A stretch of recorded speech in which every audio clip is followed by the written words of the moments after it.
नमस्कार दोस्तों, आज के इस वीडियो में गौतम बुद्ध की एक ऐसी सच्ची घटना के बारे में बताएंगे जिसे सुनने के बाद आपके जीवन की भय और डर खत्म हो जाएगा।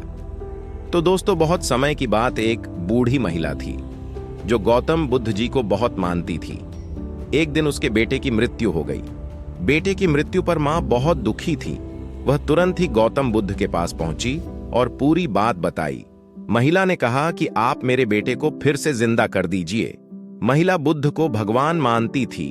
उसे लगता था कि वे उसके बेटे को जीवन दान दे सकते हैं। महिला की बातें सुनकर बुद्ध ने कुछ देर सोच विचार किया। सोचने के बाद बुद्ध बोले कि इसके लिए तुम्हें गांव के किसी एक घर से एक मुट्ठी सरसों के दाने लेकर आना होंगे, लेकिन एक बात ध्यान रखना, घर ऐसा हो जहां कभी किसी मृत्यु नहीं हुई हो। महिला बेटे के मरने से बहुत दुखी थी, तो उसे एक उम्मीद मिल गई कि उसका बेटा फिर से जिंदा हो सकता है। बुद्ध की बात मानकर वह गांव की ओर निकल गई और घर घर जाकर एक मुट्ठी सरसों के दाने खोजने लगी।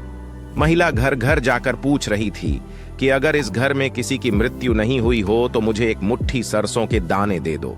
जहां जहां महिला जाती वहां उसे ये जवाब मिलता कि उनके घर में मृत्यु तो हुई है। किसी के घर में पिता, किसी के घर में माता, किसी पत्नी तो किसी के पति और किसी की संतान की मृत्यु हुई थी। पूरे गांव के एक एक घर में महिला ने सरसों के दाने मांगे, लेकिन सफलता नहीं मिली। अंत में उसे समझ आ गया कि बुद्ध ने उसे ऐसा करने के लिए क्यों कहा है। महिला समझ चुकी थी कि मृत्यु अटल है और सभी को एक दिन मरना ही है। जब वह बुद्ध के पास लौटकर आई तो उसका मन शांत हो चुका था। बेटे के मरने का दुख था, लेकिन उसकी व्याकुलता खत्म हो गई थी।